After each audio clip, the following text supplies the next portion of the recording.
بننے جا رہا ہے علی گنڈاپور اور شہباز شریف کی حکومت کے درمیان،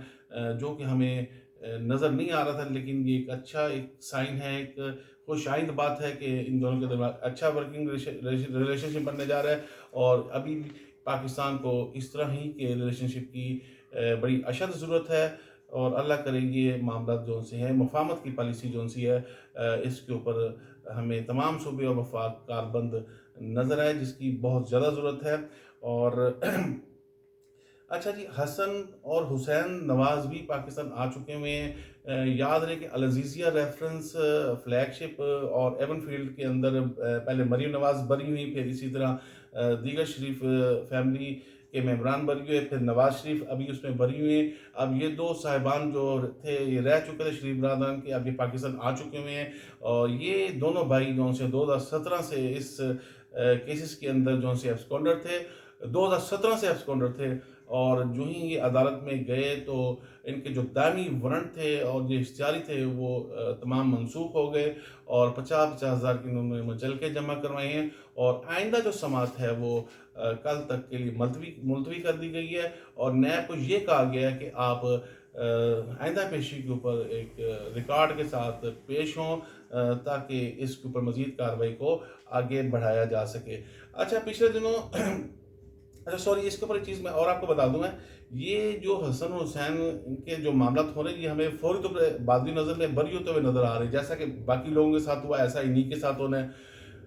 کل تک ان کو سزائیں ہو چکی ہوئی تھی، فیصلے ان کے خلاف آ چکے ہوئے تھے، تو میں دیکھیں تمام جو ججز تھے، انہوں نے اپنی عقل، اپنی وزڈم کو استعمال کرتے ہوئے جو فیصلے کیے تھے اس کے مطابق ان کو سزائیں ہو چکی ہوئی تھیں، لیکن یہ تقدیر جو سی ہے اس کے آگے کچھ نہیں کہا جا سکتا۔ تقدیر کے آگے سب بے بس ہو جاتے ہیں۔ نواز شریف جب سے سیاست میں ہیں، تقدیر قسمت ان کا بہت ساتھ دے رہی ہے، اور ماضی میں آپ دیکھیں ایسا ہی ہوتا ہوا آیا ہے۔ نواز شریف کے ساتھ بالخصوص جب بھی ان کو اپنا یہ اپنا اقتدار سے ہاتھ دھونے پڑے، تو وہ بڑے ایک اچھے طریقے کے ساتھ وہ ملک سے باہر گئے اور پھر واپس آئے، اپنی شرائط کے اوپر آئے۔ تو بہرحال بات یہ ہے کہ اب اسی طرح ان کے بیٹے جو سے اب یہ اس میں پیش ہو رہے ہیں، تو میں یہاں پہ یہ بات کروں گا آپ کے ساتھ کہ دیکھیں، قانون جو سا مکڑی کا وہ جالا ہے جس کے اندر بڑے سے بڑا جانور جو ہے اس کو پھاڑ کے نکل جاتا ہے، جیسے کہ حسن اور حسین اب پہنچ چکے ہیں یہاں پہ اس مکڑی کو، جالی کو پھاڑنے کے لیے، اور اس کو پھاڑ کے یہ آگے نکل دیں گے، اور چھوٹا سے چھوٹا کیڑا مکڑی اس جالے کے اندر چھوٹا جانور جو سا پھنس جاتا ہے، ایون کہ وہ اپنی جان سے بھی ہاتھ دھو بیٹھتا ہے۔ تو بات یہ ہے کہ اس کے اوپر میں یہی کہوں گا کہ تقدیر کے جب فیصلے جب تقدیر کے فیصلے آ جاتے ہیں، تو پھر یہ ہوتا ہے کہ عقل کی جو چڑیا ہے وہ پرواز کر جاتی ہے، پھر تقدیر کے فیصلوں کے آگے ہماری عقل کی چڑیا، ہماری عقل جو سی ہے وہ زیرو ہو جاتی ہے۔ اب یہی یہاں پہ ہونے جا رہا ہے، جس میں حسن و حسین ہمیں بعض نظر میں بری ہوتے ہوئے نظر آ رہے ہیں۔ اور پچھلے دنوں ایک بڑی زرداری صاحب نے ایک بات کی کہ جی میں جو سے ہے تنخواہ نہیں لوں گا، تو جو کہ 10 سے 15 لاکھ بنتی ہیں، ہمارا ملک تو ویسے ہی مالی بحرانوں سے گزر ہے، 10 سے 15 لاکھ سے کیا فرق پڑنا ہے۔ میری تو آپ سے ریکویسٹ ہے کہ آپ 10 سے جو 15 لاکھ آپ کی تنخواہ بنتی ہے آپ لے لیں، لیکن جو باقی اخراجات ہیں، جو ٹرانسپورٹیشن کے حوالے سے ہے، جو آپ کے پروٹوکول کے حوالے سے ہے، پھر آپ کے 8 گھر ہیں ان کو ایوان صدر ڈکلیئر کیا جانا ہے اب فیوچر کے اندر، جب آپ کا وہاں ان گھروں میں وزٹ ہونا ہے، تو یہ جتنے بھی اخراجات ہیں یہ کروڑوں اربوں میں چلے جاتے ہیں۔ تو آپ ان اخراجات کو کٹ کریں۔ پھر ابھی آپ اعلان کر رہے ہیں کہ جی میں تنخواہ نہیں لوں گا، پھر آپ نے ساتھ ساتھ اپنی بیٹی آصفہ بھٹو کو جو سا خاتون اول ڈکلیئر کر دیا ہے۔ اب ڈیفینیٹلی اس کی موومنٹ کے اوپر، اس کے جو بھی معاملات ہوں گے اس کے اوپر بھی اخراجات آئیں گے، تو یہ اخراجات کی میں اس ایکسپینڈیچر میں اضافہ ہی ہوا نا۔ تو بات یہ ہے کہ آپ کی صرف تنخواہ بند کرنے سے کچھ نہیں ہوگا۔ تو بہرحال ایک پرسیپشن عوام میں ہے کہ آپ کتنے کفایت شعار ہیں، لیکن اب یہ پاکستان کی بدقسمتی ہے کہ آپ اس عہدے پہ آئے، اور وہ ہے نا ہاتھی کے دانت دکھانے کے اور کھانے کے، اور تو یہ چیزیں اب یہاں پہ شروع ہو چکی ہیں۔ تو ہاں آپ بے شک بند کر لیں، لیکن جو آپ کے کروڑوں اربوں روپے کے شاہانہ خرچے ہوں گے وہ اسی طرح جاری و ساری رہیں گے۔ تو بہرحال اللہ تعالیٰ اس قوم کے حال پہ رحم فرمائے، بس یہی کہا جا سکتا ہے۔